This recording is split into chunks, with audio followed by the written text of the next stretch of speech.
Hello students, तो आज हम पढ़ेंगे इलेक्ट्रोकेमिस्ट्री चैप्टर के आपके श्योर शॉर्ट क्वेश्चंस जो आपके बोर्ड एग्ज़ाम में कंपलसरी आएंगे ही। तो ये वीडियो आप ज़रूर से पूरा देखिएगा। इसमें मैं आपको सिर्फ 5 स्टेप में ऐसे क्वेश्चन कैसे सॉल्व किए जाते हैं वो मैं आपको सिखाऊंगा। तो जल्दी से स्टार्ट करते हैं। जैसे कि ये फर्स्ट क्वेश्चन है, हम 3 क्वेश्चन सॉल्व करेंगे। So this is the first question जिसमें आपको बोला गया ये जो मैं आपको यहाँ पे सॉल्व करवा रहा हूँ वो बोर्ड के PYQ है। So first is calculate the cell voltage of voltaic scale which is set up by joining following half scales at 25 degree Celsius.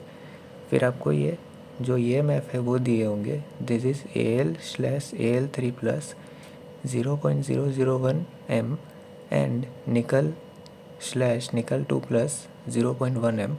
और आपको गिवन होगा standard electron potential of Ni2 plus/Ni is minus 0.25 volt and standard EMF of Al3 plus/Al is minus 1.66 volt. So इसे हम सिर्फ 5 step में follow करेंगे और solve करेंगे। सो सब जो 5 स्टेप्स है वो सेम रहेंगे इन ऑल 3 क्वेश्चंस और आप एग्ज़ाम में भी इसे यूज़ करके आराम से आंसर ला सकते हो। तो फर्स्ट स्टेप क्या करना है, आइडेंटिफाई करना है कैथोड और एनोड कौन सा है। तो जो जो हमें EMF दिया है उसमें से हमें देखना है, इसमें से पहले हमें देखना है कि कौन सा मोस्ट पॉजिटिव है। पॉजिटिव मतलब ये देखो -1.66 है और -0.25 है। तो पॉजिटिव कौन सा है, -0.25। तो वो जो पॉजिटिव वैल्यू है वो हमारा कैथोड बनेगा। तो यहाँ पे निकल जो है हमारा कैथोड बनेगा। तो 2 प्लस है तो हमें कैथोड की रिएक्शन क्या, Ni2 प्लस 2 इलेक्ट्रॉन्स वो हमें उससे मिलेगा निकल, क्योंकि कैथोड इलेक्ट्रॉन लेता है। तो बाकी क्या बचा है, एल्यूमिनियम। तो एल्यूमिनियम क्या करेगा, 3 इलेक्ट्रॉन्स रिलीज करेगा। So this is step 1 where you have to identify what is cathode and what is anode. Second, आपको स्टैंडर्ड सेल पोटेंशियल निकालना है यूजिंग दिस वैल्यूज़। उसका क्या फॉर्मूला है, standard EMF of a cell is equal to standard electron potential of cathode minus standard electron potential of anode. तो cathode का क्या है -0.25 माइनस, और एनोड का है -1.66। तो माइनस माइनस प्लस होगा और आपका आंसर मिलेगा 1.41 वोल्ट। स्टेप 3 इज़ आपको ओवरऑल सेल रिएक्शन लिखना है। अभी यहाँ पे आपको ये जो रिएक्शन हमने बनाया है वही रखना है, पर इसमें ध्यान क्या रखना है कि इलेक्ट्रॉन आप ऐड करोगे तो कैंसिल हो जाने चाहिए।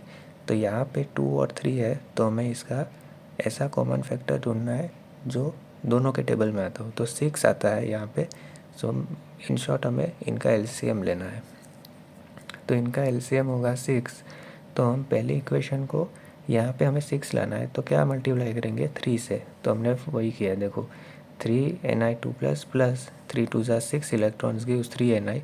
यहाँ पे 3 इलेक्ट्रॉन है तो हमें 6 लाने के लिए 2 से मल्टीप्लाई करना पड़ेगा। तो 2Al plus 2Al3 plus gives plus 6 electrons.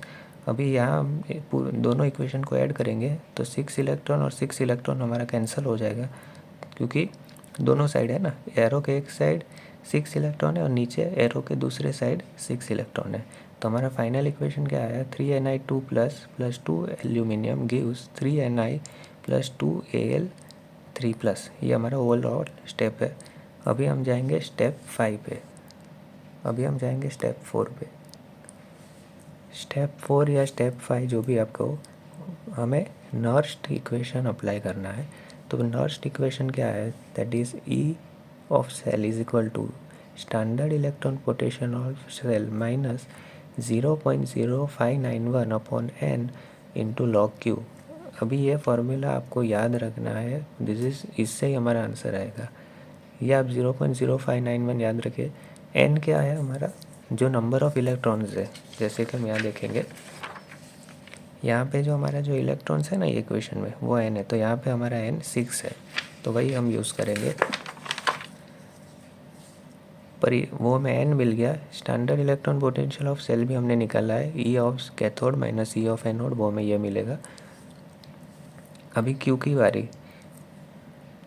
तो क्यू के हमें लिए क्या करना है कि जो हमारा ओवरऑल सेल इक्वेशन है उससे हमें लेना है। तो देखते हैं हम वो इक्वेशन। तो देखो यहाँ पे जो हमारा ओवरऑल इक्वेशन है उसमें जो हमारा राइट हैंड साइड है वो न्यूमरेटर है, दैट इज़ आयन्स में ही हमें लेना है यहाँ पे। तो राइट हैंड साइड में हमारा आयन वाला कौन सा है, एल्यूमिनियम। तो एल्यूमिनियम 3+ हमारा न्यूमरेटर होगा और LHS में हमारा होगा Na2+, और वो ये डिनोमिनेटर में होगा। और जो इसका पावर है उसके स्टोइकियोमेट्रिक कोएफिशिएंट्स होंगे। तो यहाँ Al3+ उसका पावर होगा 2, क्योंकि यहाँ पे हमने 2 है हमारा इक्वेशन में, और यहाँ पे रेज़ टू 3 होगा। तो वही किया है। देखो Al3+ स्क्वायर और Na2+ का क्यूब। अभी Al3+ हमें क्वेश्चन में ये जो सेल का क्वेश्चन दिया होता है ना हमें, उसमें दिया है ये वैल्यू 0.001 Al3+ का दिया है। सी ये Al3+ का है, ये Na2+ का है। तो वो वैल्यू में सब्सटीट्यूट करके सॉल्व करना है। सो दिस इज क्यू हमारा है 10⁻³ और हम यहाँ पे उसको प्लेस करेंगे अभी नर्स्ट इक्वेशन में। देखो तो 1.41 हमने ढूंढा और n हमारा 6 है। log 10⁻, क्यू हमारा है 10⁻³ तो log 10⁻³ होगा। तो -3 हमारा नीचे आ जाएगा और log 10, तो log 10 क्या होता है 1, वो हमें दिया ही होगा या this is a general value. So log Q हमारा है -3 से सॉल्व करोगे तो ये हमारा आएगा 1.44 वोल्ट। तो ये हुआ हमारा फर्स्ट क्वेश्चन। अभी हम इसे जल्दी जल्दी सॉल्व करेंगे क्योंकि आपको अब समझ में आ गया होगा। So see this is the second question. इसमें आपको बोला है calculate EMF of the cell at 25 degree Celsius, और यह हमें इक्वेशन दिया है। देखो EMF भी दिया है और यहाँ पे log 10 की वैल्यू आपको 1 दी हुई है। तो वापस हम स्टेप वाइज जाएंगे। Step 1 is identify cathode and anode. तो इसमें हमारा मोस्ट पॉजिटिव जो है वो कैथोड होगा। तो यहाँ पे देखो -0.40 is most positive among this, so this will be our cathode.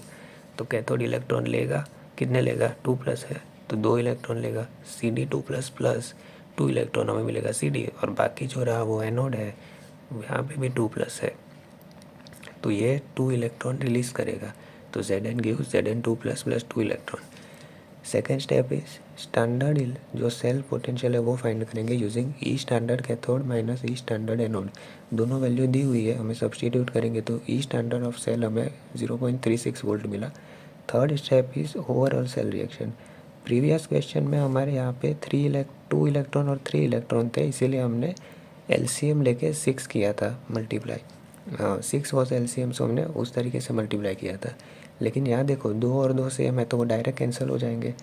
तो ये हम ओवरऑल रिएक्शन दोनों यहाँ लिखेंगे, 2 और 2 कैंसिल होगा तो जो इक्वेशन हमारा है वो ये फाइनल हुआ। सो यहाँ पे देखो n जो हमारा नंबर ऑफ इलेक्ट्रॉन्स होता है वो होता है, तो ये यहाँ पे 2 है। 3 is finding the value of Q। तो Q के लिए हमें क्या करेंगे, RHS अपॉन LHS। तो RHS क्या है Zn2+, और स्टोइकियोमेट्रिक कोएफिशिएंट 1 है तो रेज़ टू 1 अपॉन Cd2+ और रेज़ टू 1, और n की वैल्यू ये है। Zn2+ की वैल्यू हमें ये लेनी है, Cd2+ की ये लेनी है। तो चलिए सॉल्व करते हैं, सब्सटीट्यूट करते हैं। तो वही हमने किया है, तो ये हमारा आया आंसर 10। नर्स्ट इक्वेशन में अगेन हमें वही वैल्यू पुट करनी है। ई स्टैंडर्ड ऑफ सेल हमें मिल गया था 0.36, n इज़ 2, Q इज़ 10, तो हमें आंसर आ जाएगा 0.33। मतलब एक क्वेश्चन अगर आपने ढंग से समझ लिया so it won't take more than 5 to 6 minutes to solve in exam, और ये श्योर 3 मार्क्स में आता ही है और ये आने ही वाला है आपके पेपर में। अभी ये थर्ड थोड़ा डिफरेंट है क्योंकि यहाँ पे हमने हाइड्रोजन लिया है। सो ये भी देखिएगा, ये भी तीनों जो मैंने क्वेश्चन लिए वो बोर्ड के PYQ ही है। So third is write the cell reaction and calculate the EMF of the cell at 290 rate। यहाँ पे हमें देखिए ये तो सेम दिया है, यहाँ पे H+ दिया है और H2 का यहाँ पे एक प्रेशर दिया है, और बाकी हमारा सेम है EMF। पर हमारा अभी स्टेप सेम होगा। सो आप first identify cathode and anode. तो हमारा जो ये पोटेंशियल दिया हुआ है, देखो इसमें मोस्ट पॉजिटिव हमारा है हाइड्रोजन का 0 है, और ये तो नेगेटिव हो गया ना, तो ये हमारा कैथोड हुआ। ठीक है, तो हाइड्रोजन का जो रिएक्शन है वो आपको याद करना ही पड़ेगा। ये सब में यही आएगा, कैथोड पे 2H+ + 2 electrons will become H2, और एनोड का होगा Sn gives Sn2 plus 2 electrons, ठीक है। स्टेप 2 इज हमें electron standard electron potential cell का ढूंढना है, कैथोड माइनस एनोड, ये वैल्यू में दी गई है, तो यहाँ पे हमारा आएगा 0.14। ओवरऑल सेल रिएक्शन यहाँ पे देखो 2 और 2 है, तो हमें कुछ मल्टीप्लाई नहीं करना है, डायरेक्टली दोनों इक्वेशन को यहाँ लिखना है। 2 इलेक्ट्रॉन कैंसिल होगा, ओवरऑल रिएक्शन ये होगा। एन की वैल्यू क्या हुई, 2 इलेक्ट्रॉन्स, तो 2 हुआ, एन की वैल्यू हुआ। अभी देखो क्यू के फॉर्मूले में यहाँ एक चेंज आएगा। पिछले जो हमने 2 क्वेश्चन किए उसमें ये जो प्रेशर दिया है ना क्वेश्चन में, सी 1 बार, वो नहीं दिया था। ये हाइड्रोजन और प्लेटिनियम है, इसीलिए हमें इस बार दिया है। तो इसमें चेंज क्या आएगा, ये तो हमारा सेम ही रहेगा कि जो हमारा RHS है वो डिनोमिनेटर में, LHS जो है वो माफ़ कीजिए, ये तो हमारा सेम ही रहेगा। जो हमारा RHS है वो न्यूमरेटर में, LHS जो है डिनोमिनेटर में। RHS में यहाँ पे 1 है तो रेज़ टू 1, यहाँ पे 2 है तो स्क्वायर, पर यहाँ पे चेंज क्या है, into partial pressure of H2 जो है न्यूमरेटर में मल्टीप्लाई होगा, ठीक है। ये हमें 2 वैल्यू में क्वेश्चन में दी हुई है, ये देखो 0.004 और 0.02, और जो प्रेशर 1 बार दिया है वो हमें डायरेक्ट इंटू 1 मल्टीप्लाई करना है, तो यहाँ से हमारा Q आ गया। देन वो स्टेप सेम ही है, N की वैल्यू 2 है, Q की वैल्यू 10 है, ई नॉट ऑफ सेल हमें ये मिल गया। तो हमें डायरेक्टली इस इक्वेशन में पुट करना है और हमारा आंसर आ गया 0.11 volt. So this is the final answer. Change यहाँ पे क्या है कि न्यूमरेटर में आपको partial pressure of hydrogen multiply करना है अगर क्वेश्चन में दिया है तो आई होप ये तीनों क्वेश्चंस जो है आपको समझ में आए होंगे। This is the third question, this is the first question and this is the second question. So ऐसे ही सिमिलर क्वेश्चंस आपके बोर्ड पेपर में आएंगे, तो प्लीज़ इस वीडियो को देखिए और अपने 3 मार्क्स सिक्योर कीजिए। Thank you so much.